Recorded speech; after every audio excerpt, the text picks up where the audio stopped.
अस्सलाम वालेकुम, this is Umaina Basit from ocean of knowledge. तो आज हम कर रहे हैं मैथ 11 की एक्सरसाइज 3.2 का क्वेश्चन नंबर 2, जो कि है find the inverses of the following matrices. Question number 2 के 4 पार्ट दिए हुए हैं, हर पार्ट में उसने एक मैट्रिक्स दिया हुआ है, उस मैट्रिक्स का हमने इन्वर्स निकालना है। तो ये सारे पार्ट बहुत ही अहम है। पहला पार्ट लावरपिंडी, सहीवाल, मुल्तान में 2013 में आया हुआ है, डीजी खान में 2014 में, फैसलाबाद में 2018 में और एजेके में 2019 में आया हुआ है। इसी तरह second part, third part, fourth part, चारों पार्ट्स अहम हैं। तो फर्स्ट पार्ट को हम देखते हैं। फर्स्ट पार्ट को हमने लेट किया है, सपोज किया है कि वो ए के बराबर है। देखिए मैट्रिक्स उसने दिया हुआ है 3, -1, 2 और 1। अब एक मैट्रिक्स दिया हुआ है तो हमने लेट कर लिया, सपोज कर लिया कि वो ए के बराबर है, उसको ए के बराबर कर दिया। अब ए के बराबर करने के बाद हमने देखा कि मैट्रिक्स जो दिया हुआ था उसे हमने ए के बराबर किया है। तो अब इसका मतलब है हमने ए इन्वर्स निकालना है, क्योंकि क्वेश्चन में यही दिया हुआ है ना कि इन्वर्स निकालो। अब ये मैट्रिक्स दिया हुआ था, इसको हमने ए के बराबर कर दिया है, तो इसका मतलब है हमने ए का इन्वर्स निकालना है। ए का इन्वर्स फार्मूला है जो आप याद करना चाहिए, आपको याद अच्छे तरीके से होना चाहिए। A inverse is equal to 1 over determinant of A adjoint of A. अब एडजॉइंट ऑफ ए अलग हमें निकालना है और डिटर्मिनेंट ऑफ ए अलग हमें निकालना है, ताकि जब दोनों चीज़ें निकलें तो इस फार्मूले में हम पुट करें और ए इन्वर्स निकाल लें, यानी कि जो मैट्रिक्स दिया हुआ था उसका इन्वर्स निकाल लें। एडजॉइंट ऑफ ए कैसे निकलता है? ए हमें दिया हुआ है। अब इस मैट्रिक्स में सबसे पहले जो डायगोनल होते हैं, ये जो टेढ़ी लाइन होती है इसको डायगोनल बोलते हैं।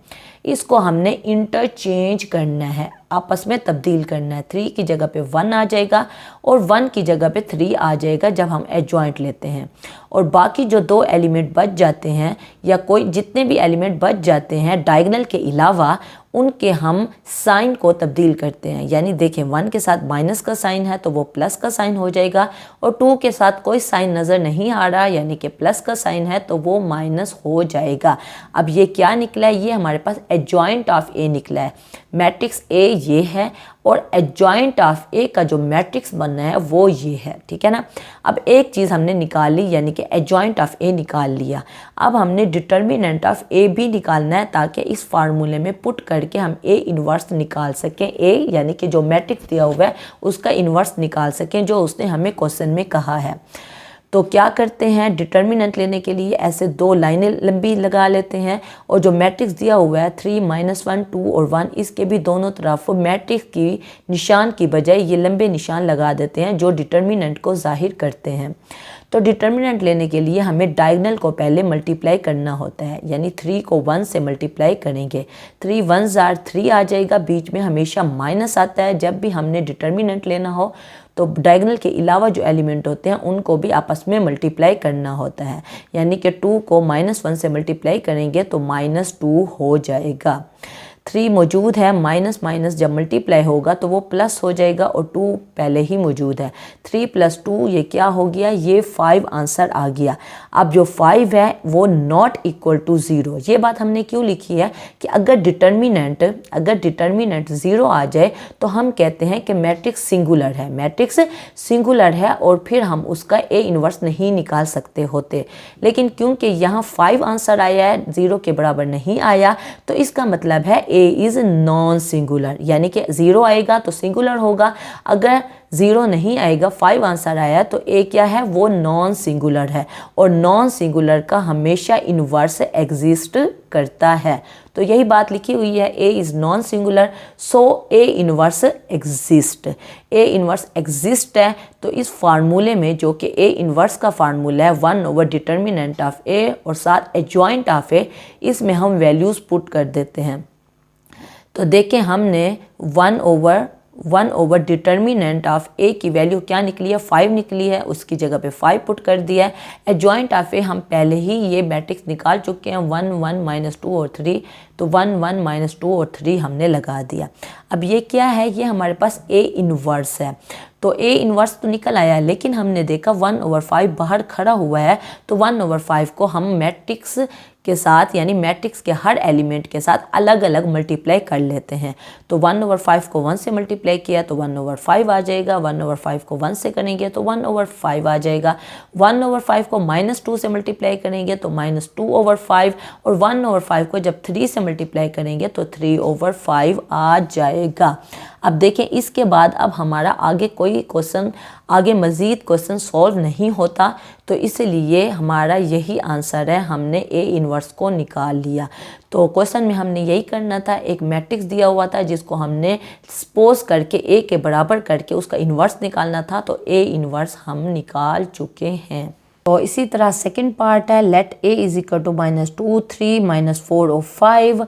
इसका भी हमने इन्वर्स लेना है। इन्वर्स लेने के लिए पहले एडजॉइंट लेंगे, -2 और 5 आपस में इंटरचेंज हो जाएंगे और बाकी जो एलिमेंट है 3 के साथ माइनस आ जाएगा और 4 के साथ प्लस आ जाएगा। उसके बाद डिटर्मिनेंट लेंगे। डिटर्मिनेंट लेने के लिए 5 को -2 से मल्टीप्लाई करेंगे -10, बीच में माइनस आएगा, और -4 को 3 से मल्टीप्लाई करेंगे -12, माइनस मार्जिनल मल्टीप्लाई होके प्लस हो जाएगा। 10 + 12 = 2, क्योंकि यहाँ -10 है, 12 में से 10 गया तो 2 आ जाएगा। 2 0 के इक्वल नहीं होता, तो इससे पता चलता है कि ए इज़ नॉन सिंगुलर। जब भी नॉन सिंगुलर होगा तो ए इन्वर्स एग्जिस्ट करेगा। तो ए इन्वर्स का फार्मूला हमें पहले ही पता है, 1/डिटर्मिनेंट ऑफ ए एडजॉइंट ऑफ ए। तो इसमें हम पुट कर देंगे 1/डिटर्मिनेंट ऑफ ए की जगह पे हमने 2 पुट कर दिया, और एडजॉइंट ऑफ ए की जगह जो हमने मैट्रिक्स निकाला था तो वो हमने लगा दिया। 1/2 को मल्टीप्लाई करना है, 1/2 को 5 से किया तो 5/2, ये -3/2 और ये 4/2 और यहाँ -2/2। 2 से कट जाएगा तो -1 आ जाएगा, 2 और 4 कटेंगे तो 2 आ जाएगा, 5 और 2 नहीं कटते तो वो 5/2 वैसे ही आ गया, -3/2 भी वैसे ही आ गया।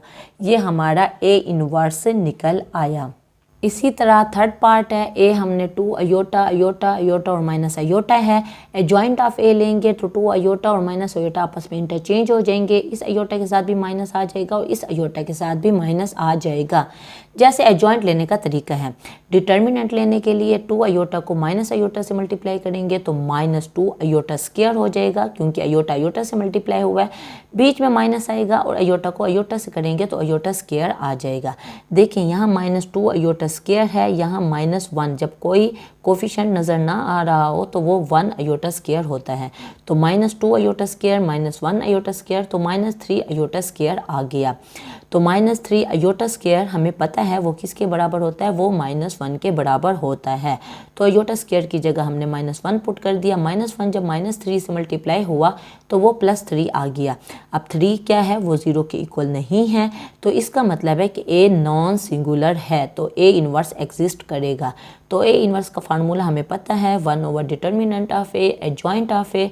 तो हमने डिटर्मिनेंट की वैल्यू भी पुट कर दी 3, और एडजॉइंट ऑफ ए जो हमने निकाला था वो भी हमने पुट कर दिया।